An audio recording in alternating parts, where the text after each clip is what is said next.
Ate, kanina pa kasi ako nagugutom eh. Baka may barya po kayo dyan. Pangkain ko lang po. Sa tingin mo ba bibigyan kita ng pera? Sa itsura mo niyan? Ang lusog mo oh! Ang lakas ng pangangatawan mo. Bakit hindi ka humanap ng ibang trabaho? Hindi namamalimos ka dito? Kanina pa po kasi ako naghahanap dito ng pagkain sa basura eh. Wala po akong makitang pagkain. Baka pwedeng tulungan niyo ako. Kasi ikaw, gamitin mo yung malaki mong mata para makahanap pa ng pagkain sa basura. Umaasa ka lang sa aming mayayaman. Alam mo ba, yung katulad mo, salot sa lipunan. Ate, grabe naman po kayo manghusga sa akin. Alam mo yung bagay sa'yo? Nasa kulungan. Kasi mukha kang magnanakaw o di kaya, dun sa rehab. Kasi alam mo, mukha kang gumagamit ng illegal na droga. Gusto ko lang naman po humingi ng sanang konting tulong pangkain. Gutom na po ako eh. Tsaka di naman po ako masamang tao. Kahit ano mang sabihin mo, wala kang mapapala sa akin. Kasi ako mayaman ako, ikaw pulubi ka, so magkaiba tayo ng estado ng buhay. Kaya kung ako sa'yo, umalis ka sa harap ko, kung hindi, baka masampal kita. Hindi na po, alis na lang po ako. Ano pang hinihintay mo? O gusto mong tumawag ako ng pulis? Para doon ka na sa kulungan, may libre dong rasyon, pagkain. Yun naman yung gusto mo, di ba? Mabuhay. O ano, tatawag ako? Alis!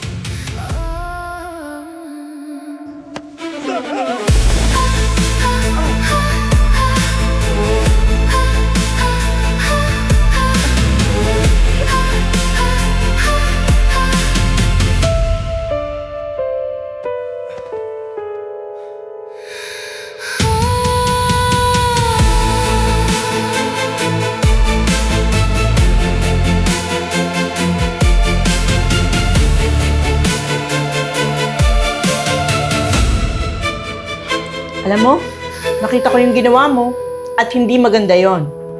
Alam mo, nakakasura yung mukha mo. Pwede bang umalis ka sa harap ko? Mukha ko pa ang nakita mo. Pero yung mukha mo di mo nakita, no? Pati pag-uugali mo, bagay sa pagmumukha mo. Maganda. Yun. Yun ako, maganda. Ikaw, kulubot ka na nga. Ang pangit mo pa, mukha kang ampalaya. Alam mo, dapat sa'yo, bigyan ng leksyon. Anong leksyon? Hoy! May desisyon ako para sa sarili ko, kaya huwag mo ako bibigyan ng leksyon. Alam ko kung ano yung ginagawa ko sa buhay. Gusto mo ha? Gusto mo ng leksyon.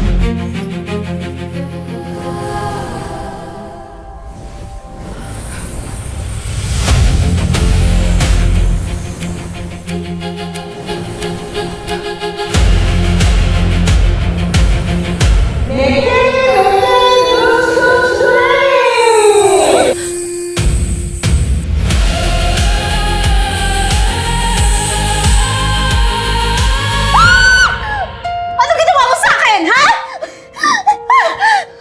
Buti yan, para magtanda ka. Babalikan kita!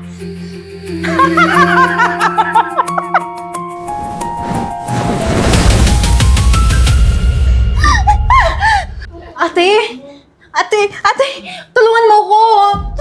Tingnan mo ko. Anong ate, ang pinagsasabi mo? Hoy miss, hi ka ba? Parang hi ka ata eh. Teka lang. Ano pinagsasabi mong hi? Hoy, ako to, kapatid mo ko. Excuse me hindi ganyan pagmumukha ng kapatid ko, no? Pangit-pangit mo. Kuba ka pa. Anong nangyari sa mukha mo? Hoy, hindi ako kubat. Hindi ako ito. Ewan ko anong ginawa ng matanda kanina. Ate, pinlock magic niya ako. Tigilan mo ko. Gutom lang yan. Sinungaling ka. Ano, di mo ako may scam, ha? Ate, maniwala ka naman sa akin, please! Gusto ko na mabalik sa dati kong anyo, yung maganda at sexy! Umalis ka rin babae ka. Umalis ka, kundi papakulong kita. Alis! Ate, maniwala ka naman sa akin! Ano bang ginagawa mo, ha? Wala ka malaloko dito. Alis! Lord, ano ba? Ayoko na nito! Ibalik mo na ako sa dati kong anyo! Ano ba? Hindi na ako kilala ng mga tao. Ibig sabihin, hindi na rin ako kilala ng boyfriend ko! No! No!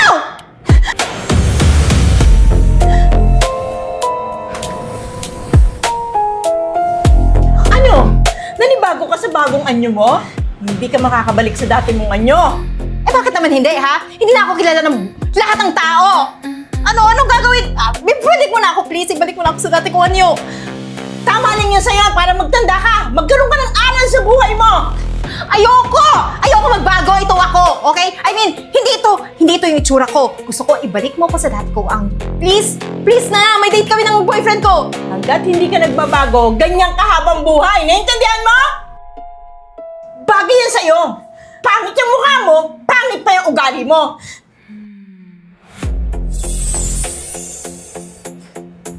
No! Ay!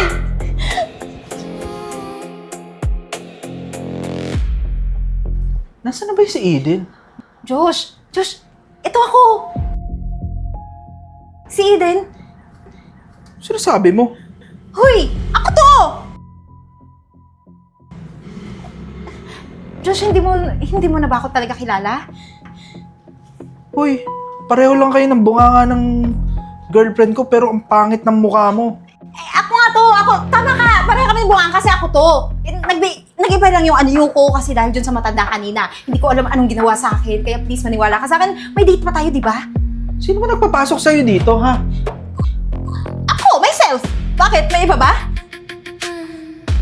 Alam mo, umalis ka na bago pa ako magpatawag ng security. Josh, pati ba naman ikaw? Maniwala ka naman sa akin, oh! Security! Josh, huwag naman! Please! Security!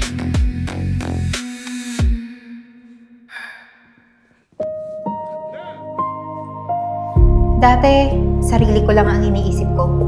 Akala ko panalo ako, pero ako pala ang nawalan ng lahat. Ngayon, dala ko ang bigat ng mga pagkakamali ko. Hindi ko na mababago ang nakaraan, pero pipiliin kong magbago at itama ang mali ko.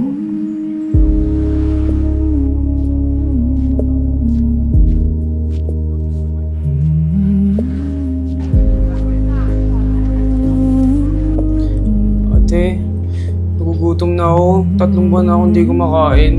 Baka pwedeng kunin ko na lang yung pagkain na hawak mo. Hoy, Gutom na ako.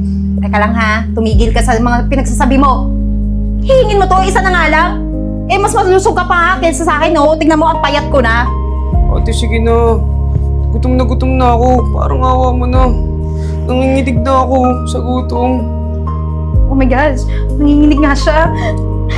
Ito na lang kasi pagkain ko eh. Wala na akong ibang pagkain pero sige, sa'yo na.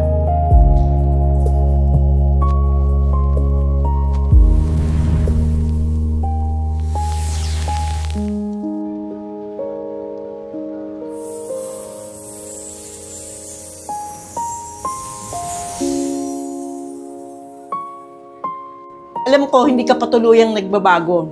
Pero at least may progress, no? Eh, ibig niyo po sabihin, babalik na po ako sa dati kong anyo? Gusto mo ba? Bakit naman po hindi? Gusto ko na umuwi sa amin. Hindi na ako kilala ng kapatid ko eh, pati ng boyfriend ko. Paano ko naman malalaman kung totoong nagbago ka na nga? Eh, yan po. Binigay ko sa inyo. Kahit isa na lang. Kahit nung una ayaw ko, pero naawa po ako sa inyo eh. O sige, mag-isang aral yan sa'yo, ha? Kapag umulit ka, gagawin kong 4 yung paa mo, lalagyan ko ng sungay ang ulo mo. Ayoko po maging tikbalang. Ayoko noon. Sige na po, please. Balikin na ako. Promise po, magbabago na ako. O sige.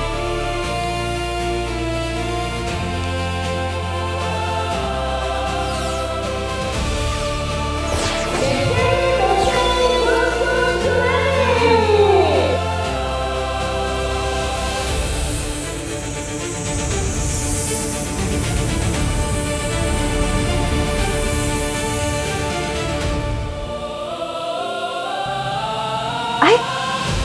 Nakagaon ako? Ang bongga naman! Free ba to? Free yan, package deal yan sa usapan natin. Pero tandaan mo, may usapan tayong dalawa, ha? Opo, promise, hindi ko po kakalimutan. Magbabago na ako. Okay, babush!